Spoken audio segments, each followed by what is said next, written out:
ಅಮ್ಮ, ನಾನು ಡೈರೆಕ್ಟ್ ಆಗಿ ಕ್ವೆಶ್ಚನ್ ಕೇಳ್ಬಿಡ್ತೀನಿ. ಅನನ್ಯ ಭಟ್ ನಿಮ್ಮ ಮಗಳು ಅನ್ನೋ ಕತೆ ಸತ್ಯನಾ ಸುಳ್ಳ? സുള്ളു. അനന്യ ഭട്ട് ಅನ್ನೋ മകളേ ഇರ್ಲಿಲ್ಲ ನಿಮ್ಗೆ? ധർമ്മസ്ഥല നമ്മൾ 2 ദിവസമായിട്ട് ചർച്ച ചെയ്തൊരു വിഷയമാണ്. പക്ഷേ ഇപ്പോൾ ധർമ്മസ്ഥലയുടെ വാർത്തകളൊന്നും കേരളത്തിലെ മാധ്യമങ്ങളിൽ കാണുന്നില്ല. ഞെട്ടിക്കുന്ന ചില കാര്യങ്ങളാണല്ലോ അവിടെ സംഭവിച്ചുകൊണ്ടിരിക്കുന്നത്. അല്ല, ധർമ്മസ്ഥലയുടെ വാർത്തകൾ ഇനി കേരളത്തിലെ മാധ്യമങ്ങൾ പറയില്ല. കാരണം അവരുടെ സ്റ്റോറി എല്ലാം പൊളിഞ്ഞുപോയി.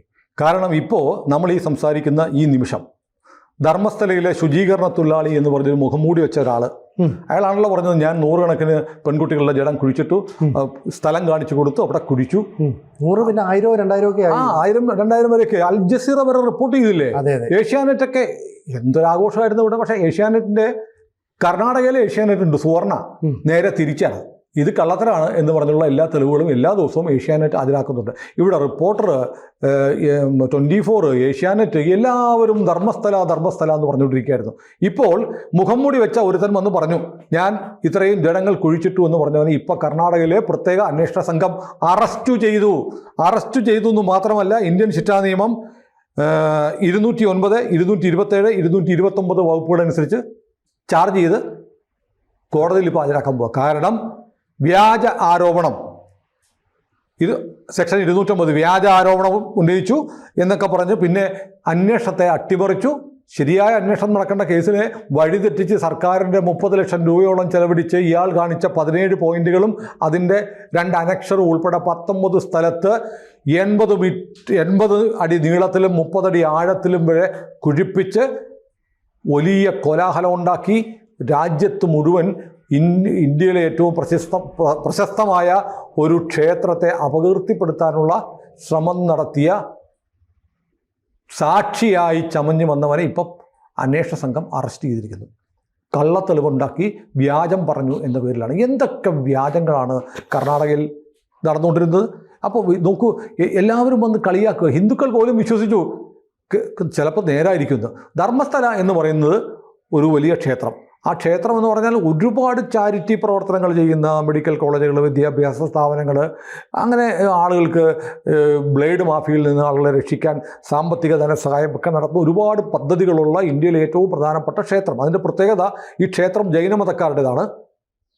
അവിടുത്തെ ആരാധനാമൂർത്തി പരമശിവനാണ്, മഞ്ജുനാഥനാണ്. അങ്ങനെ 2 മതങ്ങൾ തമ്മിലുള്ള സമന്വയം കൂടിയാണ് മഞ്ജുനാഥ ക്ഷേത്രം. അവിടെ എല്ലാവർക്കും സൗജന്യമായ ഭക്ഷണം കിട്ടും, സൗജന്യമായി താമസിക്കാം, സൗജന്യ ചികിത്സ നൽകുന്ന സൗകര്യങ്ങൾ, അങ്ങനെ എല്ലാം കൊണ്ടും മാതൃകാപരമായി നടക്കുന്ന ഇന്ത്യയിലെ ഏറ്റവും പ്രധാനപ്പെട്ട ഒരു ക്ഷേത്രത്തെ തകർക്കാൻ വേണ്ടി ചില ആളുകൾ നടത്തിയ ഗൂഢാലോചനയുടെ അവസാനത്തെ രംഗമാണ് ഇപ്പോൾ അരങ്ങേറുന്നത്. ഏതായാലും കർണാടകയിലെ സർക്കാർ, പ്രത്യേകിച്ച് കർണാടക ഉപമുഖ്യമന്ത്രി DK ശിവകുമാർ ഒരു 4-5 ദിവസം മുമ്പ് തന്നെ അസംബ്ലി പറഞ്ഞു ഇത് വലിയ ഗൂഢാലോചനയാണ്, ഈ ഗൂഢാലോചനയ്ക്ക് പിന്നിലുള്ള ഒരാളെയും വെറുതെ വിടില്ല. അപ്പോൾ ചോദ്യം വന്നു, ഈ കള്ളം പറഞ്ഞ് വന്നിരിക്കുന്ന ഈ മാസ്ക് മാൻ, മുഖംമൂടി മറച്ചിരിക്കുക, പക്ഷേ അയാളുടെ മുഖംമൂടി ഇപ്പോൾ നമുക്ക് മാറ്റിയ ചിത്രം നമുക്ക് കാണിക്കാം. ആദ്യമായി അയാളുടെ മുഖംമൂടി ഇല്ലാത്ത ചിത്രം നമ്മൾ കാണിക്കാൻ പോവാം. അപ്പോൾ അയാളുടെ പേര് പല പേരുകൾ പറയുന്നുണ്ട്. അയാൾ ഹിന്ദു ആയിരുന്നു, മതം മാറിയെന്ന് പറയുന്നു, ഭീമ എന്നായിരുന്നു പേരെന്നും ഇപ്പോൾ തോമസ് എന്നുള്ള പേര് സ്വീകരിച്ചിട്ടുണ്ടെന്നും ഒക്കെ പറയുന്നുണ്ട്. ചിന്നപ്പ എന്നാണ് പേരെന്നും ഒക്കെ പല പേരുകൾ വരുന്നുണ്ട്. പേര് നമുക്കറിയാം, പക്ഷേ കോടതിയുടെ ഒരു വിലക്കുണ്ട് ഈ പേര് പറയുന്നതിന്. അതുകൊണ്ട് ഇപ്പോൾ പേര് നമ്മൾ പറയുന്നില്ല. ഇപ്പം എന്തുകൊണ്ട് ഇയാളുടെ ചിത്രം, മാസ്ക് ഇല്ലാത്ത ചിത്രം കാണിക്കുന്നു എന്ന് പറയാൻ കാരണം, ഇയാൾക്ക് സാക്ഷി എന്ന നിലയിൽ സംരക്ഷണം കൊടുക്കാനാണ് കോടതി പറഞ്ഞിരുന്നത്. ഇപ്പോൾ അയാൾ സാക്ഷിയല്ല, പ്രതിയായി. അപ്പോൾ അയാളുടെ ചിത്രം കാണിക്കാം. കർണാടകയിലെ ചാനലുകൾ ഇയാളുടെ ചിത്രം കാണിക്കുന്നുണ്ട്. കേരളത്തിലെ നമ്മളിപ്പോൾ കണ്ടുകൊണ്ടിരിക്കുന്ന റിപ്പോർട്ടറാണല്ലേ, ഒരു സ്ക്രോൾ ചെയ്തു പോലും ഈ വാർത്ത പോകുന്നില്ല. ഈ നാട്ടിലെ പത്രങ്ങൾ, മാധ്യമങ്ങൾ, സോഷ്യൽ മീഡിയ ഈ ക്ഷേത്രത്തെ തകർക്കാൻ വേണ്ടി വ്യാജ കഥകൾ ഇങ്ങനെ ഉണ്ടാക്കി വിടുകയായിരുന്നു. അതെല്ലാം ഇപ്പോൾ പൊളിഞ്ഞു വീണിട്ട് ഒരു വരി പോലും കൊടുക്കാൻ ഇവർ തയ്യാറാവുന്നില്ല. എന്തുകൊണ്ടാണെന്ന് ഈ നാട്ടിലെ ഹിന്ദുക്കൾ ആലോചിക്കണം. വളരെ ഗുരുതരമായ കാര്യമാണ്. വളരെ ഗുരുതരമായ കാര്യം എന്ന് പറയുമ്പോൾ നമ്മൾ ആലോചിക്കേണ്ടത് ഇതിൻ്റെ പിന്നിൽ ആരാ പ്രവർത്തിച്ചത്. ഒന്ന്, ഈ ശുചീകരണ തൊഴിലാളി എന്ന് പറയുന്നത് തന്നെ കള്ളത്തരമാണ്. അയാൾ ശുചീകരണ തൊഴിലാളി, ദേവസ്വം സ്റ്റാഫ് ആയിരുന്നില്ല. അയാൾ ആ നേത്രാവതി കര ശുചീകരിക്കാൻ, ഈ ക്ഷേത്രവുമായി അഭേദ്യമായ ബന്ധമുള്ളതാണ് നേത്രാവതിയുടെ കര, അവിടുത്തെ ശുചീകരണ പ്രവർത്തനങ്ങൾ നടത്താനുള്ള കരാറെടുത്ത ഒരു കരാറുകാരൻ മാത്രമായിരുന്നു. അയാളെയാണ് ഈ ക്ഷേത്ര ജീവനക്കാരനായിട്ട് അവതരിപ്പിച്ചത്. അപ്പോൾ തന്നെ വ്യാജകഥ അവിടെ ആരംഭിക്കുകയാണ്. ഇയാൾ എന്നിട്ട് 1994 മുതൽ 2014 വരെയോ മറ്റോ അവിടെ ഉണ്ടായിരുന്നു, പിന്നെ അവിടുന്ന് പോയി ഒളിവിലായിരുന്നു, 10-15 വർഷം കഴിഞ്ഞ് ഞാൻ തിരിച്ചു വരുന്നു എന്നൊക്കെ പറഞ്ഞിട്ടാണ് ഇയാൾ വരുന്നത്. വളരെ വിശ്വാസയോഗ്യമാണ്. ഞാൻ തമിഴ്നാട്ടിൽ പോയി താമസിച്ചു, എനിക്കും എൻ്റെ കുടുംബത്തിൽപ്പെട്ട ഒരു പെൺകുട്ടിക്ക് പോലും ദുരനുഭവം ഉണ്ടായപ്പോൾ ഞാൻ ഓടി രക്ഷപ്പെട്ടു എന്നൊക്കെയാണ് ഇയാൾ പറയുന്നത്. പക്ഷേ ഇയാൾ പറയുന്നതെല്ലാം കള്ളത്തരം. ഇയാൾ ഒളിവിൽ കഴിഞ്ഞത് തമിഴ്നാട്ടിലാണ്. തമിഴ്നാട്ടിലെ ഇപ്പോഴത്തെ MP ആയ ശശികാന്ത് സെന്തിൽ മതം മാറിയ ക്രിസ്ത്യാനിയാണ്. ഇയാളാണ് ഈ CAA കേന്ദ്ര സർക്കാർ നടപ്പാക്കിയപ്പോൾ ഈ ദക്ഷിണ കന്നഡയിലെ കളക്ടറായിരുന്നു. ഈ ഉടുപ്പി ഈ മറ്റേ ധർമ്മസ്ഥലയൊക്കെ വരുന്ന ഭാഗത്തെ കളക്ടറായിരുന്നു. അയാൾ CAAക്കെതിരെ സിറ്റിസൺ അമെൻമെൻറ്റ് ആക്ടിനെതിരെ പ്രതിഷേധിച്ച് രാജിവെച്ച് വലിയ കയ്യടി നേടിയ IAS കാരനാണ്. എന്നിട്ട് പോയി കോൺഗ്രസിൽ ചേർന്നു. കഴിഞ്ഞ തെരഞ്ഞെടുപ്പിൽ തിരുവള്ളൂരിൽ നിന്ന് മത്സരിച്ച് ലോക്സഭ അംഗമാണിപ്പോൾ.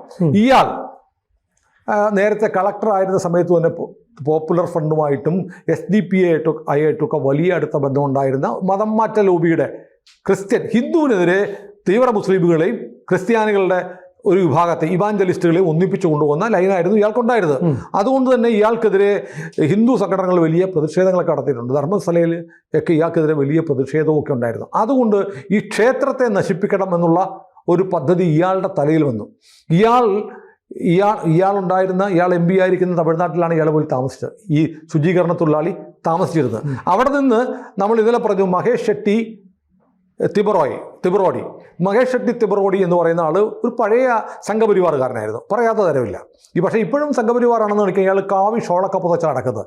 ഇയാൾക്ക് ഒരു പരിപാടി ഉണ്ടായിരുന്നു. അവിടെ ഈ ധർമ്മസ്ഥല ട്രസ്റ്റിന് മെഡിക്കൽ കോളേജുകളും ആശുപത്രികളൊക്കെ ഉണ്ട്.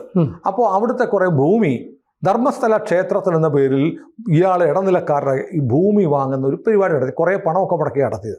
പക്ഷേ വലിയ തോതിലുള്ള ഭൂമി റിയൽ എസ്റ്റേറ്റ് തട്ടിപ്പാണെന്ന് കണ്ടപ്പോൾ ക്ഷേത്രം പറഞ്ഞു ഞങ്ങൾക്ക് ഇതുമായിട്ട് ബന്ധമൊന്നുമില്ല എന്ന് പറഞ്ഞു. ഇയാൾ ഇൻവെസ്റ്റ് ചെയ്ത പൈസ മുഴുവൻ പോയി. അതോടുകൂടി ഇയാൾ ശത്രുവായി. പിന്നെ ഈ ബെൽത്തങ്ങാടി അടക്കമുള്ള മേഖലയിൽ കേരളത്തിൽ നിന്നുള്ള കുടിയേറ്റ ക്രിസ്ത്യാനികളും ഒരു സാമാന്യം മുസ്ലിം പോപ്പുലേഷനുള്ള സ്ഥലമാണ്. അത്യാവശ്യം പ്രബലമായ അവിടെയാണ് ഈ SDPI പോപ്പുലർ ഫ്രണ്ടിനൊക്കെ വലിയ സ്വാധീനമുള്ള മേഖല. അവിടെയുള്ള ചില ആളുകൾ ഇവിടെ മയക്കുമരുന്ന്, മദ്യം, പിന്നെ ബ്ലേഡ് മാഫിയ നടത്തിയിരുന്നു. ഇതിനെതിരെ ധർമ്മസ്ഥല ക്ഷേത്രം വലിയ ചെറുത്തുനിൽപ്പ് സംഘടിപ്പിച്ചപ്പോൾ ബദൽ സംവിധാനങ്ങൾ ആവിഷ്കരിച്ചപ്പോൾ ഇവർക്ക് ക്ഷീണമുണ്ട്. അപ്പോൾ റിയൽ എസ്റ്റേറ്റുകാർ, ക്ഷേത്രത്തോട് വൈരാഗ്യമുള്ളവർ, മതം മാറ്റ ലോബി, ബ്ലേഡ് മാഫിയ ഇവരെല്ലാം കൂടെ ചേർന്ന് കണ്ടെത്തിയ ഒരു പദ്ധതിയായിരുന്നു ധർമ്മസ്ഥലക്കെതിരെയുള്ള ആക്ഷേപം. അതിനവർ സുജാത ഭട്ട് എന്ന് പറയുന്ന ഒരു സ്ത്രീയെ കൊണ്ടുവന്നു. സുജാത ഭട്ട് ഇന്നലെ പറഞ്ഞിട്ടുണ്ട്, ഞാൻ സുജാത ഭട്ടല്ല, ഞാൻ സുജാത ഉപാധ്യായാണ്. ഭട്ടെന്ന് പറഞ്ഞാൽ ഒരു ഹിന്ദു പേര് വന്നിട്ട് ഭട്ടുകളും ജൈനന്മാരും തമ്മിലുള്ള പ്രശ്നം എന്ന തരത്തിൽ മാറ്റിയെടുക്കാൻ വേണ്ടി ഇവർ ഭട്ട് എന്നുള്ള പേര് ഉണ്ടാക്കിയതാണ്. പ്ലാനിങ് വളരെ കൃത്യമായ ആസൂത്രണമാണ്. ഇവർ പറയുന്നുണ്ട് ഗിരീഷ് ഭട്ടൻ്റെ അവർ ജയന്ത് ടി മലയാളിയാണ്, അത് പറയാം. ഇവരെല്ലാം കൂടെ ചേർന്നുണ്ടാക്കിയ ഒരു ഗൂഢാലോചന. അവർ ഇന്നലെ കന്നഡ ചാനലുകളോട് പറഞ്ഞു ഞാൻ ഇതൊന്നും അറിഞ്ഞില്ല, എനിക്കിവിടെ കുറേ സ്വത്തുണ്ടായിരുന്നു, ഞാൻ പിന്നെ 10-25 വർഷം ഇവിടെ പോയി, വീട്ടുകാർക്ക് അറിയില്ല ഇവരവിടെ പോയത്. ഒരാളെ തുടർച്ചയായി 7 വർഷം കണ്ടില്ലെങ്കിൽ, കാണാതായാൽ, ഒരു വിവരം ഇല്ലെങ്കിൽ അയാൾ മരിച്ചതായി കണക്കാക്കാമെന്നാണ് ഇന്ത്യയിലെ നിയമം. തുടർച്ചയായി 7 വർഷം ഒരാൾ മിസ്സിംഗ് ആണെങ്കിൽ മരിച്ചു. പിന്നെ അയാളുടെ സ്വത്തുകളൊക്കെ ബാക്കിയുള്ള അവകാശികൾക്ക് എടുക്കാം. അങ്ങനെ സുജാത എന്ന് പറയുന്ന ഈ സ്ത്രീക്ക് ഉൾപ്പെടെ കുറച്ച് ഭൂമി ധർമ്മസ്ഥലയിലുണ്ടായിരുന്നു. പക്ഷേ ഇവരുടെ കുറിച്ച് 20 വർഷത്തിലേറെയായി വിവരമില്ല വന്നപ്പോൾ ബന്ധുക്കൾ എന്ത് ചെയ്തു, ഇവരുടെ ഉൾപ്പെടെയുള്ള ആ ഭൂമി ധർമ്മസ്ഥല ക്ഷേത്രത്തിന് കൊടുത്തു. അപ്പോൾ ഇവർ തിരിച്ചു വന്നപ്പോൾ, ഇവർ നക്സലൈറ്റ് ബന്ധം ഉണ്ടായിരുന്ന ആളാണ്. ഇവർ തിരിച്ചു വന്നപ്പോൾ ഈ പറയുന്ന സംഘം എന്ത് ചെയ്തു, 3 സംഘം എന്ന് പറയുന്നത്, ഒന്ന് ഗിരീഷ് ഭട്ടൻ്റെവർ, ജയന്ത് ടി, മഹേഷ് ഷെട്ടി, തിമറോഡി. ഇവർ സുജാതയെ കയ്യിലെടുത്തിട്ട് പറഞ്ഞു നിങ്ങൾക്ക് ഈ ഭൂമി തിരിച്ചു കിട്ടും, നിങ്ങളില്ലാത്ത സമയത്തല്ലേ കിട്ടിയത്, അപ്പോൾ നിങ്ങൾക്ക് അതിൻ്റെ ഒരു ഷെയറിന് അവകാശമുണ്ട്, നിങ്ങളുടെ ഒപ്പൊന്നും ഇട്ടിട്ടില്ലോ, പക്ഷെ നിയമം 7 വർഷം ആയിട്ടില്ലെങ്കിൽ മരിച്ചതായി കണക്കാക്കും, പിന്നെ ഒപ്പിൻ്റെ ആവശ്യമൊന്നുമില്ല. അതുകൊണ്ട് ഒരു കാര്യം ചെയ്യും, നിങ്ങൾക്ക് കുറച്ചുകൂടെ പോർഷൻ കിട്ടും, നിങ്ങൾക്കൊരു മകളുണ്ടായിരുന്നു പറയുക, ആ മകള് ധർമ്മസ്ഥലയിൽ വെച്ച് ബലാത്സംഗം ചെയ്തിപ്പോൾ കൊല്ലപ്പെട്ടതാണെന്ന് പറയുക എന്ന് പറഞ്ഞു. അങ്ങനെ ഇവർ കഥയുണ്ടാക്കി, ഞാൻ CBIയിലായിരുന്നു, കൊൽക്കത്തയിലായിരുന്നു, എൻ്റെ മകളാണ് അനന്യ ഭട്ട്, കസ്തൂർബ മെഡിക്കൽ കോളേജിൽ പഠിച്ചിരുന്നു എന്നൊക്കെ പറഞ്ഞ് ഒരു കഥയുണ്ടാക്കി. ആ ബന്ധുക്കൾ ആരുമില്ലാതെ വർഷങ്ങൾക്ക് മുമ്പ് മരിച്ച വാസന്തി എന്ന് പറയുന്ന ഒരു സ്ത്രീയുടെ ചിത്രം, അനന്യ ഭട്ട് എന്ന് പറയുന്ന ഇല്ലാത്ത മകളുടെ ചിത്രമായി കാണിച്ചാണ് ഇവർ രംഗത്ത് വന്നത്. ഇതെല്ലാം പൊളിഞ്ഞിട്ട് ഇന്നലെ ഇവർ വന്നിട്ട് പറയുകയാണ് എനിക്ക് ആ ഭൂമിയൊക്കെ തിരിച്ചു കിട്ടും, മകളുടെ പോർഷനും ഇല്ലാത്ത മകളുടെ പോർഷനും കിട്ടുമെന്നിപ്പോൾ വലിയ കാശ് കിട്ടില്ലെന്ന് ഓർത്തിട്ടാണ് ഞാൻ ഇതൊക്കെ ചെയ്തത് എന്ന് ഇന്നലെ അവർ കുമ്പസാരിച്ചിട്ടുണ്ട് മാധ്യമങ്ങളുടെ മുന്നിൽ. എന്നിട്ട് അവർ പറയുന്നു, അവരോട് മാധ്യമങ്ങൾ ചോദിച്ചു, നിങ്ങൾ ചെയ്ത് വലിയ അനീതിയല്ലേ, കർണാടകയിലെ കോടിക്കണക്കിന് വരുന്ന ഹിന്ദു മത വിശ്വാസികളുടെ വികാരത്തെയല്ലേ നിങ്ങൾ അപമാനിച്ചത്, മഹത്തായ ഒരു ക്ഷേത്രത്തെയല്ലേ? അപ്പോൾ അവർ, ഞാൻ അതൊന്നും ഉദ്ദേശിച്ചല്ല, എനിക്ക് കാശ് കിട്ടുമെന്ന് പറഞ്ഞപ്പോഴത്തേക്ക് ഞാൻ ചെയ്തതാണ്, ഞാൻ എല്ലാവരോടും മുഴുവൻ കന്നഡിഗരോടും ഞാൻ മാപ്പ് പറയുന്നു എന്ന് സുജാത ഇന്നലെ പറഞ്ഞിട്ടുണ്ട്. കേരളത്തിലെ മാധ്യമങ്ങളിലുണ്ടോ? ഇല്ല. ഈ പ്രധാനപ്പെട്ട നമ്മുടെ ചാനലുകൾ ഉൾപ്പെടെ കുഴിക്കുന്നതും JCB കൊണ്ട് മാന്തുന്നതും ഒക്കെ കാണിച്ചു. ഒരുത്തൻ കള്ളം പറഞ്ഞതാണ്. കള്ളം പറഞ്ഞവനെ കർണാടക പോലീസ്, കോൺഗ്രസ് സർക്കാരിൻ്റെ പോലീസ് അറസ്റ്റ് ചെയ്തിട്ട് ഇന്ന് രാവിലെ അറസ്റ്റ് ചെയ്തതാ. ഇതുവരെ എന്തുകൊണ്ടാണ് നമ്മുടെ മാധ്യമങ്ങൾ പറയാത്തത്? അപ്പോൾ നമ്മുടെ പ്രേക്ഷകരോട് എനിക്ക് പറയാനുള്ളത്, കേരളത്തിലെ ജനങ്ങൾ, കേരളത്തിലെ ഹിന്ദുക്കൾ ഇവിടുത്തെ മാധ്യമങ്ങളുടെ കള്ളക്കളി മനസ്സിലാക്കണം. ഇനിയെങ്കിലും മനസ്സിലാക്കണം. ഒരു പത്രമെങ്കിൽ ഒരു പത്രം നിർത്തണം. ധർമ്മസ്ഥലയുടെ യഥാർത്ഥ വാർത്തകൾ പ്രസിദ്ധീകരിക്കാത്ത പത്രം നാളെ മുതൽ വേണ്ടെന്ന് പറയാൻ പറ്റണം. നിങ്ങളുടെ ഈ വാർത്തകൾ കാണിക്കാത്ത ചാനലുകൾ നിങ്ങൾ റിമോട്ട് എടുത്ത് സ്വിച്ച് ഓഫ് ചെയ്യാൻ പറ്റണം.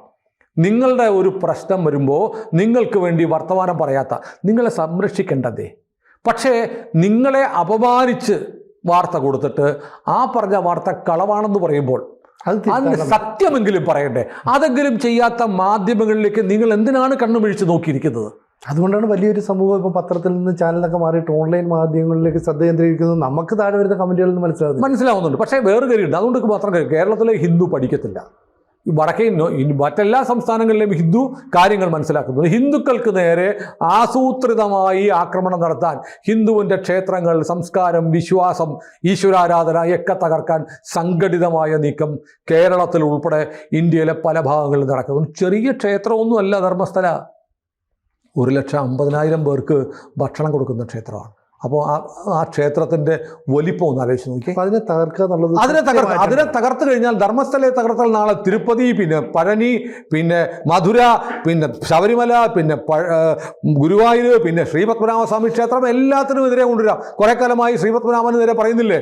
അവിടെ നിധിയുണ്ട്, ഭയങ്കര നിധിയുണ്ട്. ഇപ്പം തുറക്കണം ബി നിലവറ തുറന്നിട്ട് എന്ത് കിട്ടാനാ? ബി നിലവറ തുറന്നിട്ട് അവിടെ സ്വർണം ഉണ്ടെങ്കിൽ ഇത്രയും സ്വത്തിരിക്കുന്നു, എന്തിന് പൂട്ടി വെച്ചിട്ട് എന്താ കാര്യം? അതെടുക്കുന്നേ, നമുക്ക് നല്ല റോഡുണ്ടാക്കാം, നമുക്ക് നല്ല ആശുപത്രികൾ പണിയാം. ഇത് കുറേ കാലം എടുത്ത് രാഷ്ട്രീയക്കാർ പറയുന്നുണ്ട്.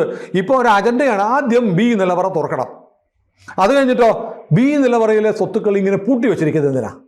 അത് ജനങ്ങൾക്ക് ഗുണപരമായി ഉപയോഗിക്കണം. ഇനി മറ്റൊന്നുകൂടെ പറയുന്നുണ്ട്, ബി നിലവറയിലെ സ്വത്ത് അങ്ങനെ ശ്രീപത്മനാഭൻ്റെ ആണെന്ന് പറയാൻ പറ്റുമോ? അത് മഹാരാജാവ് കൊണ്ടുവച്ചതല്ലേ? മഹാരാജാവിൻ്റെ സ്വത്ത് എന്ന് പറയുമ്പോൾ രാജ്യത്തെ മുഴുവൻ ജനങ്ങളുടെയാണ്. മുഴുവൻ ജനങ്ങളുടെയും നികുതിപ്പണം ഉപയോഗിച്ച് രാജാവ് ഉണ്ടാക്കിയതാണ്. അപ്പോൾ ആ സ്വത്തിന് ഇവിടുത്തെ മുഴുവൻ ജനങ്ങൾ എന്ന് പറഞ്ഞാൽ മുസ്ലിങ്ങളും ക്രിസ്ത്യാനികളും ഒക്കെ അവകാശപ്പെട്ടവരാണ്. അപ്പോൾ ശ്രീപത്മനാഭൻ്റെ ബി നിലവറ തുറക്കണമെന്ന് പറയുന്നതിൻ്റെ പിന്നിൽ രഹസ്യം എന്താ?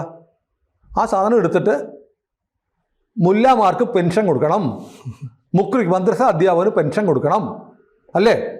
അപ്പോൾ ഇത് അജണ്ടയാണ്. ഇത് മനസ്സിലാവില്ല കേരളത്തിലെ വിവരദോഷികളായ ഹിന്ദുക്കൾ എന്ന് പറയുന്ന വിഭാഗത്തിലെ നല്ലൊരു ശതമാനം വരുന്ന ജന്തുക്കൾക്ക് മനസ്സിലാവുന്നില്ല. നിങ്ങൾ ജസിയ കൊടുത്ത് ജീവിക്കേണ്ടി വരും. ഇവിടെ ഈ രാജ്യത്ത് നിന്ന് ഓടിപ്പോണ്ടി വന്നാലുണ്ടല്ലോ, ഹിന്ദുവിന് പോകാൻ വേറൊരു രാജ്യമില്ല. ഉണ്ടോ? ഇല്ല. ഇവിടെ നിന്ന് ആട്ടിപ്പായിക്കപ്പെട്ട വേറെങ്ങും പോകാനില്ല. നിങ്ങളുടെ സംസ്കാരം നശിച്ചു പോയാൽ പിന്നെ പകരം വരാൻ പോകുന്നത് എന്താണെന്ന് നിങ്ങൾ ആലോചിച്ച് നോക്കണം. അതിഭീകരമായ അടിമത്തം വരാൻ പോവുകയാണ്.